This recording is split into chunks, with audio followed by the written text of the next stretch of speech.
So we want to just jump right in here with the climate change. Obviously, it's the topic du jour with COP26 going on in Glasgow, Scotland. And we are very happy to be joined as we continue the show by Dipti Bhatnagar, who is the Climate Justice and Energy Coordinator at Friends of the Earth International.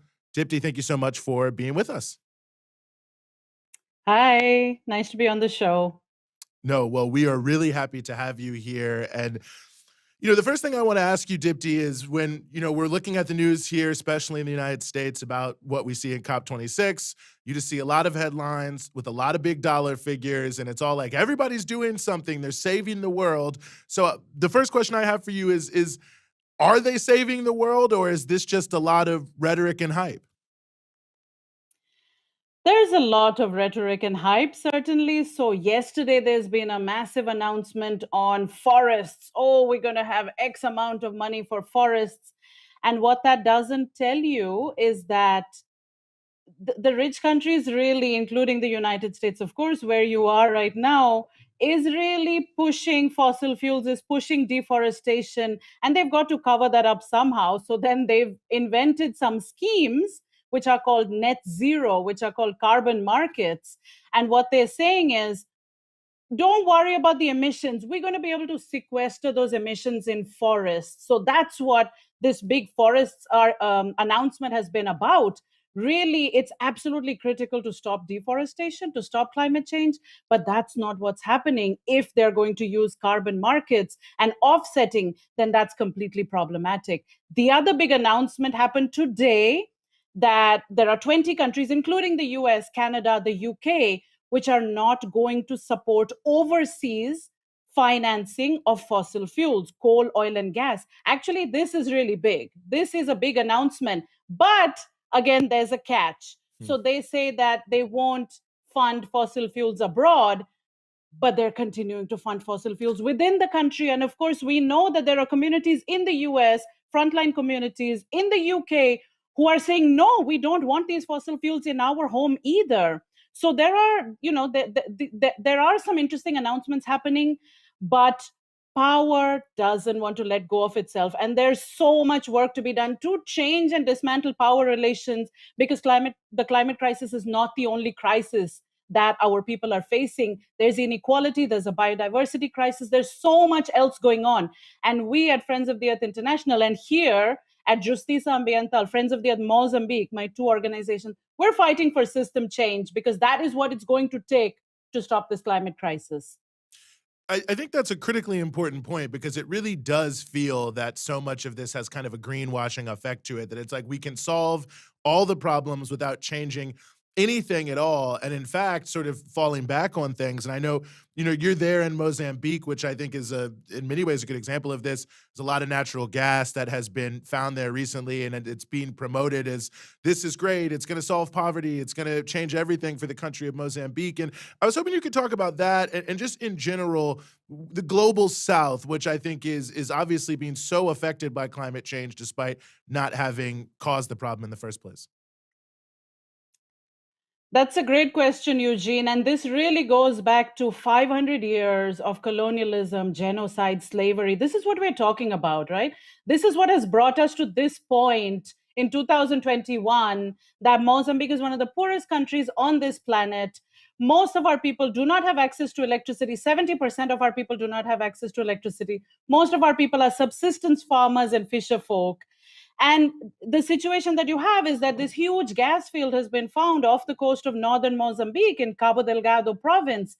And what it's doing to the people, it's increased conflict and militarization in that area. Of course, people have been displaced. People's lands have been taken away. The fisher folk who had access to the sea don't have access to the sea anymore. And it's going to devastate the local ecology completely. So gas and fossil fuels are not a solution for our countries in the global South either. But our people deserve a life of dignity. So what that means is that we need to have a renewable energy system that's actually for the people. We need to have a different development pathway, because the fossil fuel development pathway that the developed countries went down that path has created the climate crisis. And guess what? It's created a huge amount of inequality and suffering for people in the global north countries as well. So we want our countries to go down a different development pathway that puts people and planet first and not profit and pollution.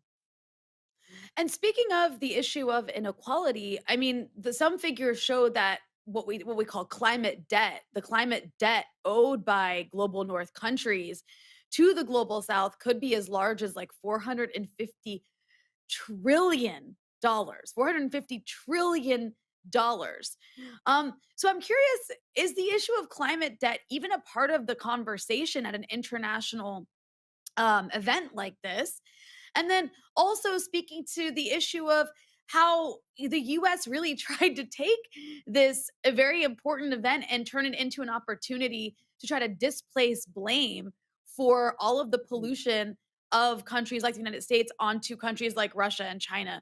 So they tried to like weaponize it for the purposes of their Cold War with China. So how is that kind of like overshadowed or sort of pushed away discussion of climate debt, if that was even a part of the discussion to begin with? Those are wonderful questions, Rania. So, on the climate debt issue, yes, there is a climate debt, a climate and ecological debt that is owed from the countries of the global north to the countries of the global south because of 500 years of colonialism, etc., which has made the situation that the developed countries have developed their economies, their societies based on fossil fuels, taken up more than their fair share of atmospheric space to the point that now Mozambique cannot be emitting any more carbon dioxide because it's going to absolutely devastate the planet. Not that we want it, right? We want a different development pathway. But how are we going to get it in one of the poorest countries in the world? It means that that climate debt needs to be repaid from the global north to the global south. That looks like climate finance.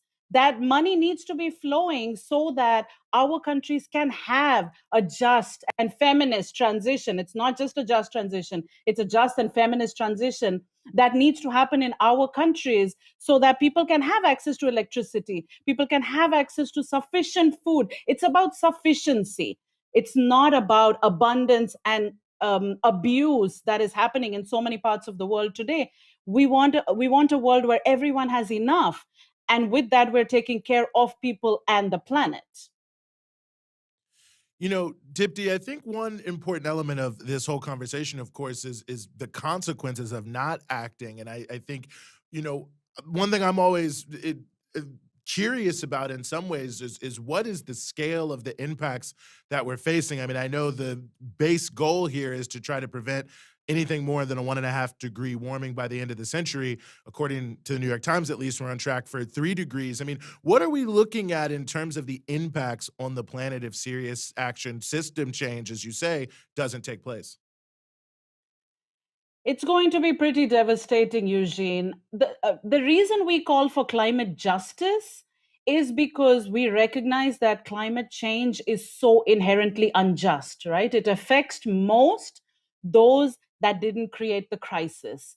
So, and the impacts of the crisis are very real. 2 years ago, in 2019, we had Cyclone Idai hit the coast of central Mozambique, devastating the lives and livelihoods of thousands and thousands of people. So these impacts are actually happening. There are locust swarms in East Africa. Agriculture is failing. There are droughts and floods in cyclical manners. And of course, this isn't the story just of Mozambique. This is about wildfires in Turkey and California. This is about Germany, one of the richest countries on earth, facing devastating fatal floods. So, of course, the planet is showing us that we need to choose a different development pathway and not continue business as usual. But those in power are not letting go of it, which is why we're demanding that rich countries first, the ones that created the crisis, need to stop fossil fuels in their own countries and abroad. They need to stop escape hatches like the net zero and the carbon markets, and they need to provide the climate finance for our countries so that there can be that energy transition in our countries as well. And we will hold our leaders accountable, right? Because accountability is absolutely important and critical. Mm. So this is not just about, give money to our government here. No, because we don't trust the way that our government is going to handle it, because This is about a bigger project of saving democracy, of taking back our states, our countries, so that our governments are accountable to us, to the people who elect them, and not to the polluters who are filling their pockets. You mentioned it a couple times, and I think it's a really important point about net zero. Could you actually explain that? Because I think a lot of people see that and they just assume that means that we're going to zero. Obviously, it's a bit more complicated, I think. That's a great question. So net zero is by definition not zero. The net is trying to say that the balance of carbon emissions, what you emit and what you sequester, should come out to zero. But 100 minus 100 is also zero, and 10 minus 10 is also zero. So what we're trying to say is emitting carbon dioxide, burning fossil fuels, industrial agriculture, deforestation, these are the things that need to stop right now, because we cannot afford to keep putting emissions into the air, because the second part of that equation, which is that sequestration, which brings it down to net zero, is not going to happen. So many of our ecosystems, you see what is happening with the Amazon in Brazil. Our ecosystems, because of the way that they're treated and because of the climate impacts, they are losing the ability to hold that carbon. So this is not about, it's not about the net. We have to stop carbon emissions at source, because the other thing that's happening is that where are they going to sequester all this carbon? This is about land grabs in the global south, the communities whose lands and forests are being taken away because some entity like Shell or Chevron needs that land to sequester their carbon to get down to net zero. Sorry, it's not going to happen. We're going to fight it tooth and nail. We're doing it. We have a team. I'm in Mozambique. I did not get to travel to the COP this time because of all the barriers that have been put on because of the organization of this event. But our team is there from Friends of the Earth, challenging those in the halls of power as much as possible. Go ahead, please. Oh, sorry. I was just going to say, I mean, it seems like watching the coverage of COP26, a lot of it was about the statements made by oligarchs, like and various presidents of the most powerful countries in the world. It seems like the dominant conversation being had is by the people doing all the polluting, and they're giving really like fake sort of pretend solutions, which is essentially what you're talking about. And then they're being praised by the media. I mean, we're presented with this really difficult task where you're up against this like massive international corporate media apparatus that's funded by all the people who are buying up the land that you're talking about, and who are behind deforestation, who are behind fossil fuels. So I feel like a lot of people, when they watch this, when they see what's happening, and we've talked about this on this show before, they become very apathetic about the issue of climate change because they feel like it's just, well, they've accepted it's just inevitable. There's nothing we can do about it. The world is ending. So my question for you is, as somebody who's very active on this issue in a very international way, and from the perspective of the people who are really on the front lines of climate change, how do you deal or respond to that sentiment that I think is very much cultivated by the way the media covers this issue, the sentiment of apathy? That's a beautiful question, Rania. We do not have the space to not work on this issue. It is just so devastating for so many people across the globe. And the thing is that it's not the only crisis in town. That's what is so important about the way that we look at it. This is about multiple interrelated crises that people are facing on their bodies and their communities, in some cases for generations, right? For centuries. So there is no space to not worry about it and to not work on it, because there's this discussion going on about 1.5 degrees global average temperature rise versus 2 degrees global average temperature rise.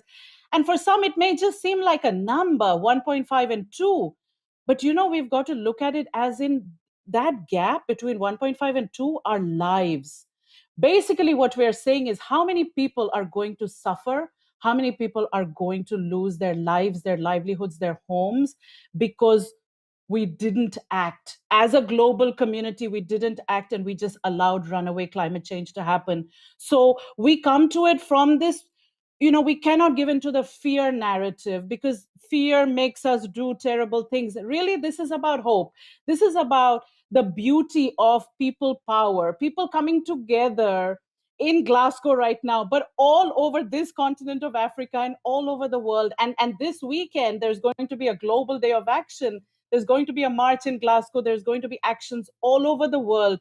People coming together to say, no, we don't accept this. We don't accept this inaction. We don't accept this malaction. And we don't accept our people being treated like numbers and statistics. We're going to fight for our people because our communities are important, because there's love and beauty in our communities. And that's, we need to talk about a change of value system as well. This isn't just about changing the energy system and the food system. Of course, that needs to happen. Absolutely needs to happen. Economic justice work needs to happen. This is also about changing hearts and minds and changing our value system, so that we're talking about cooperation. We're talking about people working together instead of profit and competition, the way that the world is set up right now. So the work that we need to do is just this bigger project about how do we bring everyone along in this fight for climate justice? How can everyone see themselves in a small way represented in this fight? What can people do to feel like they're a part of it? And this isn't about individual actions, because corporations love to say, you need to take a shorter shower because you're the problem. Absolutely not. The corporations are the problem, right? Don't let them tell us that we are the problem individually. But we need to get together. We need to educate ourselves. We need to build those narratives. And then we need to come together as best we can while we're raising our children and having our families. All of that needs to happen. How do we come together and do our bit to change the narrative and to fight for what's and we can't afford to lose this fight, because we're going to lose too many people. We need to just be there and do our struggle and do it the best that we can, as if our life and our planet depended on it, which it does. That's 100% true. And I think in addition to the point Rania was making, that I think is so true about sort of the enforced attempts to create apathy amongst the population. I think the other thing that's often thrown out there is that, well, it's just not possible. Technologically, there's just nothing we can do. We're behind the 8 ball. Let's do as much as we can, but it's just all pie in the sky to say that we can really address climate change in a serious way. How do you respond to that? Actually, it's the opposite. They're pushing out all these unproven, dangerous technologies, geoengineering. They've got some of these technologies which are literally pie in the sky, or rather umbrella in the sky. We'll put a big, umbrella that's going to reflect the sun back. We're going to put iron filings in the ocean, and that's going to suck up carbon dioxide. They're trying to throw their techno fixes at us. Why? Because they do not want to change the power relations. They do not want to stop the emissions at source. And that's what we're fighting for, right? We're fighting for, you need to stop those emissions and not give us those technical, dangerous techno fixes that are going to make things worse. Though, they're going to grab lands of people. They are designed to concentrate power, so that there's going to be a group of people, some powerful people, who are going to be making decisions on where does it rain and when does it rain. And we say no. We say no to that. We need systemic change to be able to deal with these crises, not these techno fixes. Extraordinarily important points, all of it, and we really appreciate you joining us here on the show, Dipti, giving us some of your time to help us sort through all these important issues here on the freedom side. Thank you so much.